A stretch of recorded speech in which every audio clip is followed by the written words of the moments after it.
So Dhurandhar the revenge finally release हो चुकी है एंड आई होप कि तुम में से मैक्सिमम लोगों ने फिल्म देख ली होगी। आज की इस वीडियो में हम फिल्म के मेन प्लॉट, उसकी ending and post credit scene के बारे में और भी डिटेलिंग में बात करने वाले हैं कि क्या पार्ट 3 आने के चांसेस हैं, क्या पॉसिबिलिटीज हैं कि पार्ट 3 आएगा भी या फिर नहीं। एंड मैं पहले ही बता दूं कि आज की इस वीडियो में काफी सारे स्पॉयलर्स होने वाले हैं, इसलिए अगर आपने अभी तक फिल्म नहीं देखी है तो फिर भैया अपने रिस्क पर देखना इस वीडियो को। सो हमजा ने अपना रिवेंज ले लिया, एक एक करके उन सभी लोगों को मार दिया जो इंडिया को डिस्ट्रॉय करना चाहते थे। आखिरी में उसने मेजर इकबाल को काफी ब्रूटल मौत दी, जो कि सभी के लिए बहुत ज्यादा सेटिस्फेक्शन फील करवाता है। अब मेजर इकबाल को मारने के बाद पाकिस्तान की आईएसआई को ये बात पता लग जाती है कि हमजा एक इंडियन एजेंट है, जिसके बाद वो लोग उसको लेकर जाते हैं, काफी बुरी तरीके से टॉर्चर करते हैं, उससे पूछते हैं कि भाई बता तेरे साथ कितने लोग यहाँ पर हैं। बट थैंक्सफुली वहां पर हमजा अपना मुंह नहीं खोलता। इसी के बीच आईएसआई के टॉप ग्रेडेड ऑफिसर हसन साहब के पास कॉल आता है अजय सन्याल का। अजय सन्याल उनसे कहते हैं कि देखो, मुझे पता है कि 3 महीने पहले तुमने इजरायलियों के साथ 1 करोड़ रुपए की डील साइन की है, जिसमें तुमने पाकिस्तान के न्यूक्लियर वेपन्स की पर्सनल डिटेलिंग उनके साथ शेयर कर दी। एंड इजरायलियों ने ये बात हमें बता दी, जिसका हमारे पास प्रूफ भी है। वो कहते हैं कि देखो, अगर तुमने हमारे एजेंट को नहीं छोड़ा तो ये सारी बातें पब्लिकली लीक हो जाएंगी, जिसके बाद पाकिस्तान की गवर्नमेंट तुम्हें कुत्ते की तरह दौड़ा दौड़ा कर मारेंगी। हसन साहब कहते हैं कि देखो, आईएसआई को ये बात पता लग चुकी है कि हमने एक इंडियन एजेंट को पकड़ा है। अब अगर ऐसे में वो हमजा को छोड़ देते हैं तो फिर वो ऊपर क्या ही जवाब देंगे। अब यहाँ पर अजय सन्याल एक बहुत अच्छा प्लान बनाते हैं। वो कहते हैं कि देखो, इन सारी चीजों का जो जिम्मा है वो तुम उज़ैर के सर पर डाल दो, जो बेचारा जेल में बैठा हुआ है, उसको बना दो इंडियन एजेंट। यानी कि उज़ैर को खुद ही ये बात नहीं पता कि उसकी पीठ पीछे लोगों ने उसको इंडियन एजेंट बना दिया है। अब ये सारी चीजों का जिम्मा उज़ैर के सर पर डालने के बाद ना चाहते हुए भी हसन साहब को हमजा को छोड़ना पड़ता है। जैसे ही आईएसआई वाले हमजा को छोड़ते हैं, उसको पाकिस्तान से निकालने की जिम्मेदारी आ जाती है जमील साहब के ऊपर। एंड लिटरली भाई, ये किसी ने भी इमेजिन नहीं किया था कि जमील साहब खुद भी हमजा की तरह ही इंडियन सीक्रेट एजेंट है। मतलब what a fantastic twist. Jamil साहब उसे बताते हैं कि वो 45 साल पहले पाकिस्तान आ गए थे, उन्होंने मेहनत करके पॉलिटिकल कनेक्शन बनाए, जिसके बाद पाकिस्तान की सियासत में अपना कदम रखा। अब अगर इस चीज को थोड़ा गहराई से समझने की कोशिश करो ना, तो भाई इस फिल्म के असली धुरंधर जमील साहब ही थे, क्योंकि वही थे जिन्होंने पाकिस्तान की अंडरवर्ल्ड माफिया को इन्फिल्ट्रेट किया एंड हर एक चीज की खबर अजय सन्याल को दी।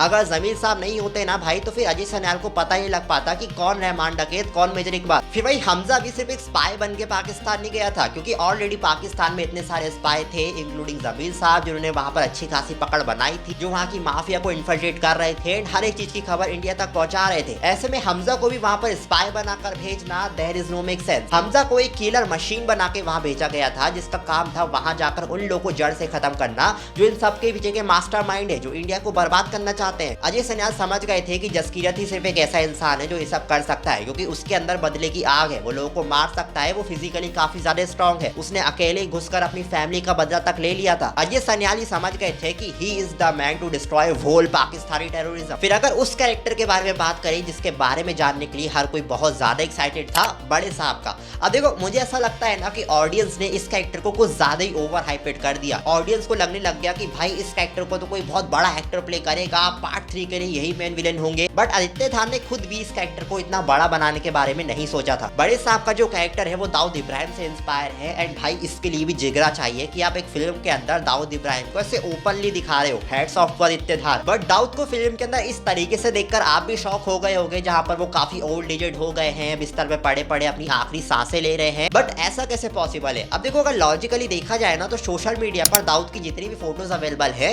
वो उनकी 30s के टाइम की फोटोज है। 86 में जब दाऊद ने इंडिया छोड़ा था तो उनकी जो एज थी वो 30 to 35 प्लस रही होगी। धुरंधर के अंदर जब दाऊद इब्राहिम की एंट्री होती है तो उस टाइम जो टाइमलाइन थी वो 2014 के बाद की थी, यानी कि उस टाइम पर दाऊद इब्राहिम की जो एज रही होगी वो 65 to 70 के आसपास रही होगी। इसलिए आदित्य धार ने फिल्म के अंदर दाऊद को इतना ज्यादा ओल्ड एजेड दिखाया है। पीक डिटेलिंग बाय आदित्य धार। दाऊद की ऐसी हालात के जिम्मेदार भी जमील साहब खुद ही थे। काफी टाइम पहले उन्होंने दाऊद के साथ हाथ मिलाकर उसकी बॉडी में एक स्लो पॉइजन डाल दिया था, जो दाऊद को धीरे धीरे करके मार रहा है। फिर अगर यनीना की स्टोरी के बारे में बात करें कि उसके साथ फिल्म के अंदर क्या हुआ, तो देखो, फिल्म के अंदर यनीना को पता लग जाता है कि हमजा कौन है, वो किस मकसद के लिए पाकिस्तान आया है, एंड ये कुछ हद तक वैसे ही होता है जैसे मैंने आपको अपनी थ्योरीज वाली वीडियो में बताया था। लेकिन सवाल यहाँ पर ये उठता है कि आखिरकार क्यों हमजा यनीना को अपने साथ लेकर नहीं गया। अब देखो, पहले तो हमजा यही करना चाहता था, उसने यनीना से कहा भी था कि जैसे ये सब कुछ खत्म हो जाएगा मैं दोबारा से लौट कर आऊंगा एंड हम दोनों कनाडा चले जाएंगे। लेकिन जब हालात बहुत ज्यादा बिगड़ जाते हैं तो हमजा को अकेले वहां से निकलना पड़ता है।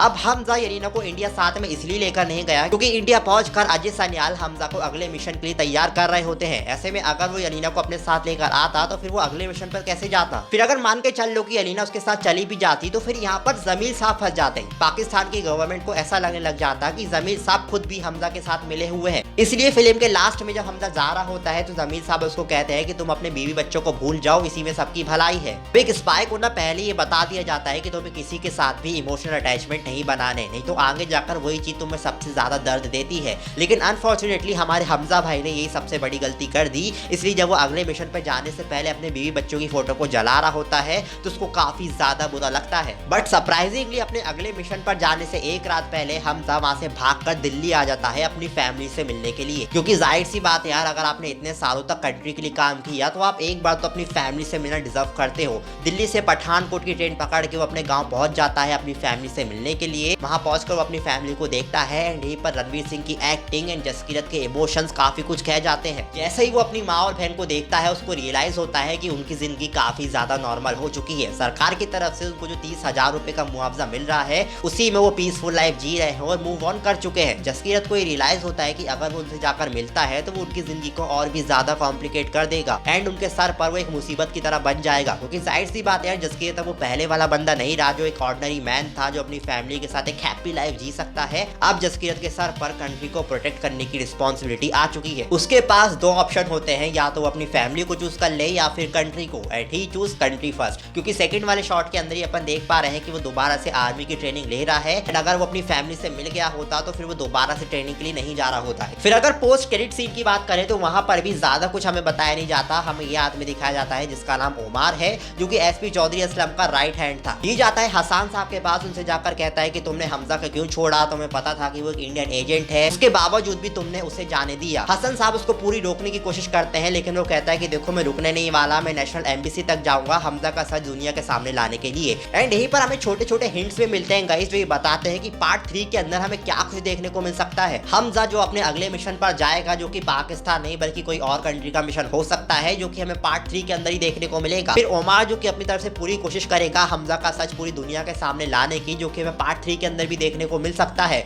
फिर जमीर साहब की बैक स्टोरी क्या रही है, वो आगे जाकर हमजा को सपोर्ट करते भी हैं या फिर नहीं, किस तरीके से करते हैं, ये भी हमें पार्ट 3 के अंदर ही देखने को मिल सकता है। फिर ऑफकोर्स हमजा भी अपनी पूरी कोशिश करेगा यलीना से दोबारा से मिलने की, जो कि हमें पार्ट 3 के अंदर देखने को मिल सकता है। फिर दाऊद इब्राहिम को भी फिल्म के अंदर मरा हुआ नहीं दिखाया है, तो फिर हो सकता है कि पार्ट 3 के अंदर भी हमें उनका इम्पैक्टफुल रोल देखने को मिल सकता है। लेकिन भाई पार्ट 3 इतनी जल्दी नहीं आने वाला कि अगर आदित्य धार पार्ट 3 बनाते हैं तो फिर उनको एक कंप्लीटली न्यू चैप्टर खोलना पड़ेगा, क्योंकि पार्ट 3 के अंदर दिखाने के लिए उनके पास बहुत कुछ बचा है नहीं। अगर वो पार्ट 3 को बनाते हैं तो पहले वो 4-5 साल का टाइम लेंगे, एक अच्छी खासी स्टोरी लिखेंगे, कंप्लीटली न्यू चैप्टर के साथ वो पार्ट 3 को लेकर आएंगे। यहाँ पर धुरंधर की जर्नी खत्म हो जाती है। बाकी आपको फिल्म कैसी लगी नीचे कमेंट करके जरूर से बताना है एंड आप पार्ट 3 के लिए एक्साइटेड हो या फिर नहीं वो भी नीचे कमेंट करके जरूर से बताना एंड वीडियो को लाइक करके हमारे चैनल को भी सब्सक्राइब कर देना। बाय।